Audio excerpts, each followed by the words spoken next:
Bet horse racing on DRF Bets. We'll match your first deposit of $200. Get free expert picks and past performances, plus weekly cash back. All from Daily Racing Form, the most trusted name in horse racing. Hey everyone, David Aragona and Craig Milkowski are taking a look at one of the turf stakes from that Pegasus World Cup Saturday card. This is actually race 9, the one that kicks off the late pick 5 sequence. It is the Grade 3 William L. McKnight Stakes, going 1.5 miles on the turf course. And Craig, we already did a video on the female counterpart for this race, the La Prevoyante, and there's definitely more depth among the males in this William L. McKnight, a much bigger field and a pretty evenly matched group where you can make a case for a lot of runners.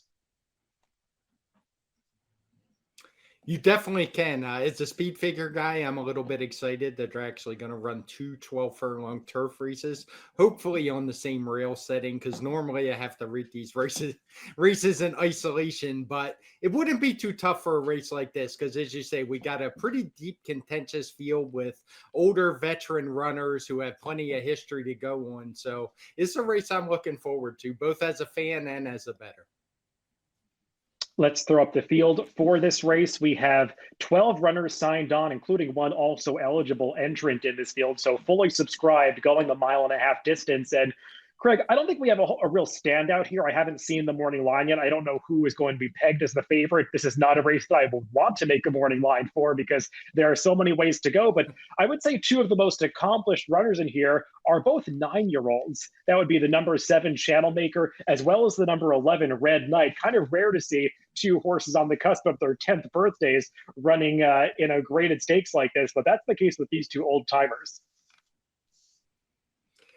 Yeah, that's what we've talked about it on our podcast before, how it's kind of fun to root for these turf horses because they stick around, they keep running.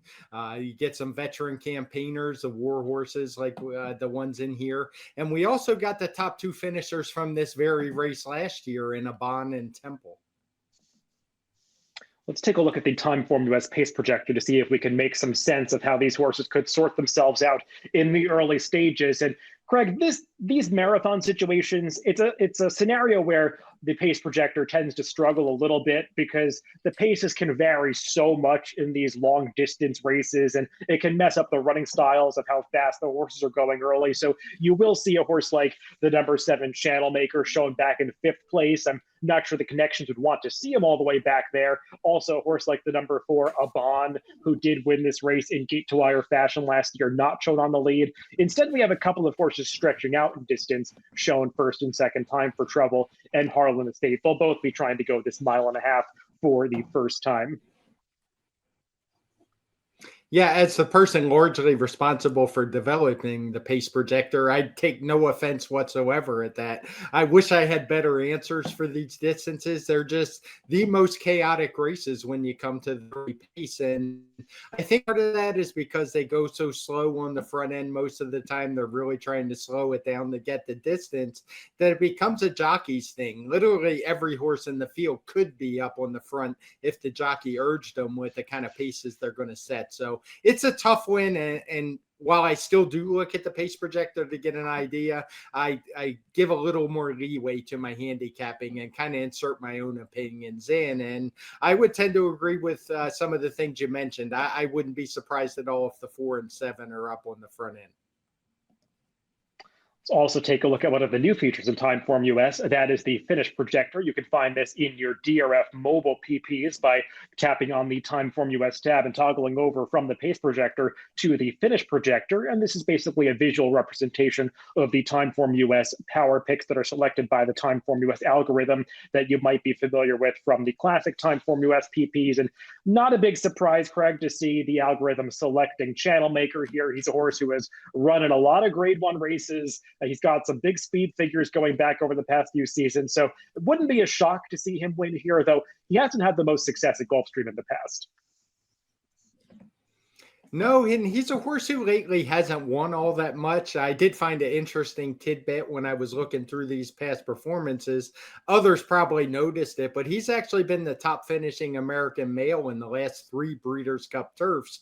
But that still doesn't mean he wins all that much. He's a horse who does his best running when he gets up on the front end and gets a clear lead. Not that he doesn't have some fight in him, he does, but that's his best effort. And I'm not sure, though I think he's going to try to get the front, I don't think it's going to be easy for him. Well, we'll get the channel maker in just a bit, but let's begin with the other 9-year-old as we proceed through the contenders here, and that's the number 11, Red Knight. And he's another horse who is coming out of a recent try in the Breeders' Cup Turf. We're instead going to take a look at his last victory when he won at Kentucky Downs back in the middle of September, the Grade 2 Kentucky Turf Cup. And he was pretty game to get the job done here, Craig, over the highly rated Gufo, who I believe was the big favorite in this race. And Red Knight was able to cause the 12-1 upset in a pretty close finish. But if he comes back with this kind of form on Saturday at Gulfstream, he'll be tough. He will be, and he's a tricky horse because I guess some of it's just because of his running style. He tends to have a lot of efforts that don't look very great on the running lines, and then he'll just pop a good one and win out of nowhere.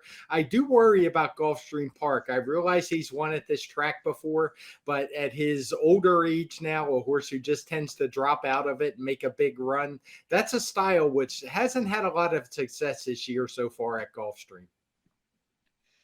He's just a really cool horse. He's 9 years old. It feels to me as a racing fan like he's had 9 lives. I mean, every time I think he's heading to retirement, he finds another surge of competitive form, and we saw that from him last summer. I will say I wouldn't be too hard on him for his result in the Breeders' Cup Turf last time because he got a pretty ridiculous trip that day. He was wide early, about 5 wide around the first turn, 4 wide on the second turn, just never had a chance to save any ground. Also made a premature move from about last place up to 4th around the third turn of that race. So he never really had a winning trip that day. Not that he was going to be competitive with those European runners anyway. So he might be a horse that's coming in slightly better form than it appears.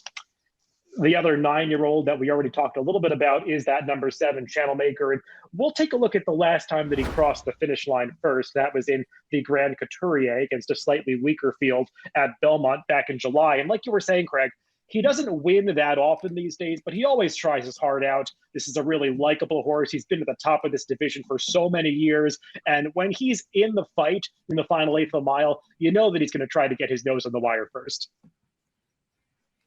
Yeah, he's tough. The race that we watched, or watching him cross the wire here, is one where it seemed like they were trying to get him a confidence builder. I remember I was watching the Fox show that day, and they had an interview with his owner, and he basically said that they just wanted to get him to the winner's circle. They were wondering if he was going to be good enough to get back to a race like the Breeders' Cup, which he's run in several times now. And it turns out he was. That finish doesn't look all that great, 7th, beating almost 8 lengths. But when you look at the horses that were in front of him, I mean, there's nothing like that in this race. So I totally don't want to write Channel Maker off. He's going to be up near the front. He's going to try. I think it's just going to come down to how much pressure is he going to take. Yeah, I'm not writing him off either. You'll see that 0 for 5 record at Gulfstream that he has. A lot of those races came earlier in his career. Most of them were not going quite this far, his specialized 1.5 mile distance. He actually was 5th at the Pegasus World Cup Turf about 3 years ago, I think in 2020. So he's definitely run okay at Gulfstream in the past, even though he's never won over this course.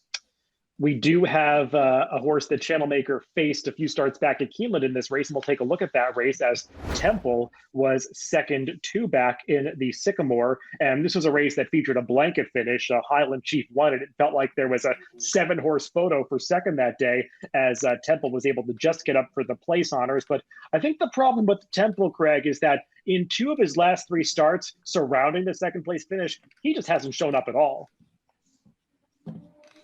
Yeah, he's kind of a Jekyll and Hyde horse. He either shows up and runs a good race or he doesn't. He almost feels like a 9-year-old because it seems like he's been running in these races for so long. He's been in and out of the Mike Maker barn a couple times. I lost him via claim. He's It got claimed for a high price. He claimed them back, and he seems to be a horse that he likes. I just wonder if he's quite good enough. He's run speed figures that make him good enough. I just think you have to build into your price that if you want to take him, that he's a horse who at times is just not going to show up. And it's not just that he was beaten the long way in 2 of those last 3 races. When you go back and watch them, his riders clearly felt like something had gone wrong because they both pulled him up. Jose Ortiz just stopped riding him in mid-stretch of the Kentucky Downs race 3 back. And last night, Javier Castellano was trying to pull this horse up before they got to the wire, almost like he felt he had been injured. I was a little concerned we might not see him in the entries after that race, but apparently he's come out of it okay because he's back in here just 2 months later. But I think there are definitely reasons to have some concern about Temple showing up here.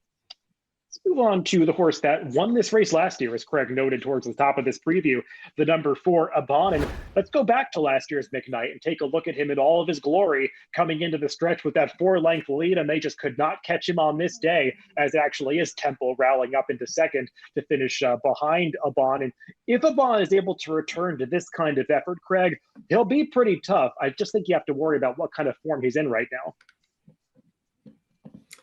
You do, and I think it kind of comes down to how you feel about the last race, because the race we watched, he was in rare form then. He had actually won a nice allowance race at Aqueduct. He won a couple stakes races, including the McKnight at Gulfstream. Then he had a little bit of a tough trip in the Mac d'Armada, rebounded a bit in the Pan American. Then things tailed off when he went to New York. He was given some time off all the way since June, so a good solid 6 months. And I actually liked this return race in that allowance. It was a much shorter distance than he probably wants. And for some reason, Luis Saez, he's usually an aggressive rider. I think he was a bit overly aggressive in that one. It was a really fast pace. He got hooked up with a couple of long shots who wound up finishing last and next to last. So I'm willing to give him a pass. I think that was a pretty good tune-up, and I think this was a spot they had in mind all along. And I'm not going to be surprised at all if he returns to that Gulfstream Park form that we saw last year. Yeah, I could definitely understand viewing him that way. And I do agree with you that his last race felt like it was being used as a prep. Very fast pace. He was hard ridden to stay in contact with that pace. That's really not his specialty, chasing fast paces, going those shorter conventional route distances. He's much more of this marathon horse that wants to get into that steady rhythm. And he might be able to do that here. But like we were saying, this pace situation is a little murky. It depends on what Channelmaker does early, some of those horses stretching out. I think it remains to be seen how fast this pace might turn out to be. And that could really decide the fate of a horse like Abon. Let's also talk about another horse that's stretching out in distance, and one that really hasn't gone these marathon distances much at all before, and that's the number 3, Palo Alto. We'll take a look at his race 2 back when he was 3rd in the Artie Schiller. And while I don't like that he lost 2nd at the end of this race, I will point out that this is one of these periods at Aqueduct where the rail seemed to be a big advantage, and you'll notice that the 2 horses that are running away from a Palo Alto in the stretch here both rode the rail throughout their entire trips. So I don't want to be too hard on this horse for fading at the end of this race a little bit. And I'm kind of intrigued by this stretch out in distance, Greg. Grab Motion does very well with these marathon runners just in general. Even if you look up the stats, they're generally positive. And I'm intrigued that they haven't tried this yet with him, because he was more of a miler in Europe, but he has gone the 1.5 miles, or I should say 1 9/16 miles distance once before. That's the one time that he tried to go this far in France, but that was 3 years ago. He didn't run that badly. He was 3rd in a Group 2 event when he tried that marathon distance once before, and I'm a little bit intrigued by him doing it again here.